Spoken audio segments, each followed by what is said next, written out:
बता दें आपको कि देखिए सूबे की सबसे बड़ी पंचायत यानी कि विधानसभा का विशेष सत्र शुरू हो गया है और छठे विधानसभा में कई नए चेहरे भी देखने को मिले। कई नेताओं का लंबा वनवास भी खत्म हुआ और प्रोटेम स्पीकर स्टीफन मरांडी ने सभी विधायकों को शपथ दिलाई।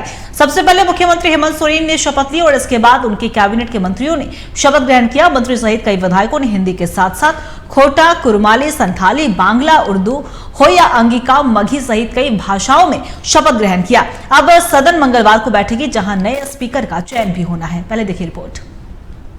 सोमवार को तय समय पर सूबे की सबसे बड़ी पंचायत बैठी। नई विधानसभा में कुछ पुराने चेहरे गायब थे तो 21 नए चेहरे, नए नवेले भी थे। कुछ विधायकों ने 5 साल, कुछ ने 10 साल तो कुछ ने 15 साल का वनवास खत्म कर विधानसभा की हरी कालीन पर कदम रखे। कुछ जो उधर बैठे थे वो इधर बैठे नजर आए और कुछ इधर वालों को उधर भी बैठना पड़ा। जैसा तय था, पहले दिन प्रोटेम स्पीकर स्टीफन मरांडी ने सबसे पहले चुनाव जीतकर विधानसभा पहुंचे सभी विधायकों को शपथ दिलाई। सबसे पहले सीएम हेमंत सोरेन ने हिंदी में शपथ पत्र पढ़ा। उसके बाद कैबिनेट के एक मंत्रियों ने शपथ ली। सीएम हेमंत सोरेन, बाबूलाल मरांडी और कल्पना सोरेन ने हिंदी में शपथ ली तो पूर्व सीएम चंपाई सोरेन ने संथाली में, मंत्री सुदीप सोनू ने खोटा में शपथ ली, मंत्री रामदास सोरेन ने संथाली में शपथ लिया, मंत्री हफीजुल हसन और राजमहल विधायक मोहम्मद ताजुद्दीन ने उर्दू में शपथ ली तो मंत्री इरफान अंसारी और निरसा विधायक अरूप चटर्जी ने बांग्ला में शपथ ग्रहण किया। मंत्री दीपिका पांडे सिंह ने अंगिका भाषा में शपथ ली।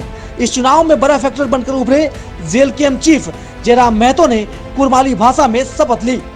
पूर्व सीएम रघुवर दास की बहू प्रतिमा दास साहू दोनों हाथ जोड़े शपथ लेती नजर आईं। कोल्हान के कई विधायकों ने हो भाषा में शपथ ग्रहण किया। कांग्रेस के ज्यादातर विधायकों ने हाथ में संविधान लेकर विधानसभा की सदस्यता की शपथ ली। विधायकों के शपथ के बाद सदन की कार्यवाही मंगलवार सुबह 11 बजे तक के लिए स्थगित हो गई। मंगलवार को स्पीकर का चयन होना है। सत्तापक्ष ने एक बार फिर रविंद्रनाथ महतो का नाम आगे कर दिया। सीएम हेमंत सोरेन जब सदन से बाहर निकले तो पहली बात यही कही कि सर्वसम्मति से स्पीकर का चयन होने की उम्मीद है। उन्होंने प्रपोज किया है और उम्मीद है कि सर्वसम्मति से ये चुने जाएंगे। ये सहमति बनाने के लोगों ने प्रयास किया। आपके सामने विपक्ष शपथ लेकर सदन से बाहर निकलते ही विपक्ष ने सरकार को अपने तेवर दिखा दिए हैं। विपक्ष ने कहा है कि सदन में भले ही उनकी तादाद घटी है लेकिन बड़े वोटों ने जनता में उनकी स्वीकार्यता बढ़ाई है। सरकार के लिए रास्ता इतना आसान नहीं होगा, उसे अपने वादों को धरातल पर उतारना होगा। हमारा संख्या जरूर सदन के अंदर कम हुआ है लेकिन हमारे वोट पहले से काफी बढ़े हैं। हमारा वोट परसेंटेज काफी बढ़ा है। कुछ अलग समीकरण के वजह से वो सीट में तब्दील नहीं हो पाया लेकिन जनता के अंदर हमारी स्वीकार्यता पहले से ज्यादा बढ़ी है। विपक्ष इस बात को शायद भूल रहा है। बिल्कुल सर, हम इस बात की चिंता करेंगे कि जो चुनावी वादे करके आए हैं, लोगों का वोट लेना जिन वादों पर लिया इन्होंने, उन वादों को धरातल तक लाएं। झारखंड को सुरक्षित झारखंड बनाएं। झारखंड में अपराधियों का बोलबाला कम हो। झारखंड में गौ तस्करी जो ये होता है वो कम हो। ये सारे विषय हैं हमारे। सरकार को तेवर दिखाने वाली बीजेपी अब तक अपना नेता नहीं चुन पाई है, जिसे लेकर सत्ता पक्ष चुटकी लेने से पीछे नहीं हट रहा। जब पत्रकारों ने सीएम हेमंत से बीजेपी की लाचारी पूछी तो हेमंत ने कह दिया अपना हाल बीजेपी वाले खुद बताएंगे। देखिए, इस विषय पर भारतीय जनता पार्टी उत्तर देते ज्यादा बेहतर होगा। आप क्या महसूस करते हैं? दूसरी तरफ अनुपूरक बजट की तैयारी में जुटी सरकार ने भी कमर कस ली है। वित्त मंत्री दम ठोककर कह रहे हैं कि मैया समान योजना का सरकार के खजाने पर कोई बोझ नहीं आएगा, सरकार सब मैनेज कर लेगी। अलबत्ता अगले साल से सरकार अपना खजाना बढ़ाने पर फोकस कर रही है। लेकिन इतना जरूर है कि मैया समान योजना में जो भी राशि खर्च होने वाली है, कोई अतिरिक्त भार नहीं पड़ने वाला है राज्य के खजाने पर। हम लोग उसको मैनेज कर लेंगे। लेकिन हम लोग की कोशिश यही है कि अगले फाइनेंशियल ईयर में 25-26 के लिए हम और अधिक राशि जनरेट कर पाए, ये हम लोगों की कोशिश रहेगी। मंगलवार को सूबे की विधानसभा फिर से बैठेगी और अपना स्पीकर चुनेगी। रविंद्रनाथ महतो का नाम तय है। स्पीकर के चयन के बाद विधानसभा अपने मोशन में आ जाएगी, जिसके बाद सरकार और विपक्ष का असल टसन और तेवर सामने आएगा। Bureau report TV. इसी खबर पे और भी ज्यादा जानकारी के लिए हमारे सहयोगी कुंदन हमारे साथ लगातार लाइव बने, उनका रुख करेंगे। कुंदन, देखिए, झारखंड विधानसभा के विशेष सत्र का आगाज हुआ और पहला दिन सोमवार को रहा और खासतौर पर पहले दिन की जब बात हुई तो सबसे पहले शपथ दिलाया गया विधायकों को। ऐसे में क्या कुछ जानकारी इस पर और किस तरीके से आज का जो विशेष सत्र बुलाया गया था और क्या कुछ विशेष नजर आया पहला दिन?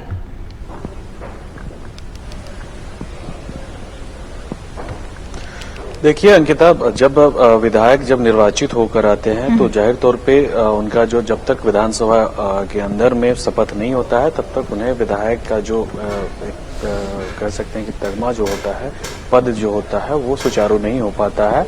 और जब चूंकि यह पहला जो नियम जो चला आ रहा है पूर्व से, तो आज उसी कड़ी में जो है आज विधायकों तमाम जो 80 विधायक हैं प्रोटेम स्पीकर को छोड़कर तमाम 80 विधायकों को जो है आज शपथ दिलाया गया है। साथ इस 80 विधायक में सीएम से लेकर तमाम जो मंत्रिपरिषद में शामिल चेहरे हैं वो लोग भी शामिल हैं। तो तमाम जो 80 विधायक हैं आज उन्होंने अपने विधायकी का जो है शपथ लिया है। चूंकि ये प्रोटोकॉल चला आ रहा है और उसी के आधार पर जो है सब कुछ तय होता है। आज जो है सभी लोगों ने लेकर और उसके बाद आज की जो ये होता है फिर कल से जो है सुचारू रूप से इस पूरे ये होगा सदन की कार्यवाही जो चलेगी कल 11 बजे से जो है फिर से निरंतर ये चलेगी। इसी बीच में जो है अनुपूरक बजट भी आएगा राज्य के विकास को देखते हुए, आगे जो दिशा और दशा होगी उसको उसके लिहाज से। और कहीं न कहीं यह देखा जा रहा है कि जो अनुपूरक बजट होगा उसमें जो सरकार की जो महत्वाकांक्षी योजना है, जो कहीं न कहीं गेम चेंजर योजनाओं में से एक रही मैया समान योजना, उसको लेकर जो है खासा जो है पहल किया जाएगा। हालांकि कल जब सदन जब प्रारंभिक सीजन में जब स्टार्ट होगा तब देखने बनेगा, चूंकि कहीं न कहीं अब तक जो है सत्ता और विपक्ष के जो विधायक हैं वो शपथ लेकर और अभी भी रांची में डटे हुए हैं। चूंकि सदन जो है 12 तारीख तक चलने वाला है और इसको लेकर सीधे तौर पे अब जो है विपक्ष भी, चूंकि सरकार जो वायदे करके सत्ता में आसीन हुई है उन तमाम जो वायदे हैं उसको याद दिलाएगी। और कह सकते हैं कि अगले 1 से 2 दिनों में यह अनुमान लगाए जा रहे हैं, कयास लगाए जा रहे हैं कि जो नेता विरोधी दल जो होंगे वो उनका भी सिलेक्शन हो जा सकता है। लेकिन अभी तक किसी भी नाम का जो है जिक्र ऑफिशियल तौर पर नहीं हो पाया है। अगले 1 से 2 दिनों में यह उम्मीद लग रही है कि नेता विरोधी दल का चयन संपन्न हो जाएगा।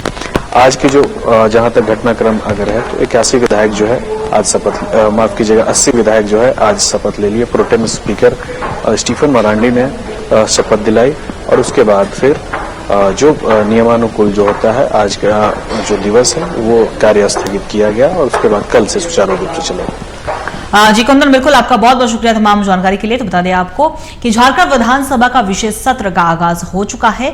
9 से 12 दिसंबर तक ये विशेष सत्र चलने वाला है, जिसमें सरकार के अनुपूरक बजट भी पेश किए जाएंगे। दूसरी तरफ अगर हम मंगलवार की बात करें, क्योंकि 10 दिसंबर सुबह 11 बजे तक के लिए सदन की कार्यवाही स्थगित की गई है और इसके बाद स्पीकर का भी चयन होना है। और अगर इंडी गठबंधन की बात करें तो रविंद्रनाथ महतो का नाम चयनित किया गया और मुख्यमंत्री हेमंत सोरेन ने भी बयान दिया है कि सर्वसम्मति से रविंद्रनाथ महतो ही स्पीकर बनेंगे। ऐसे में क्या कुछ खास होता है विशेष सत्र में, ये देखने वाली बात होगी।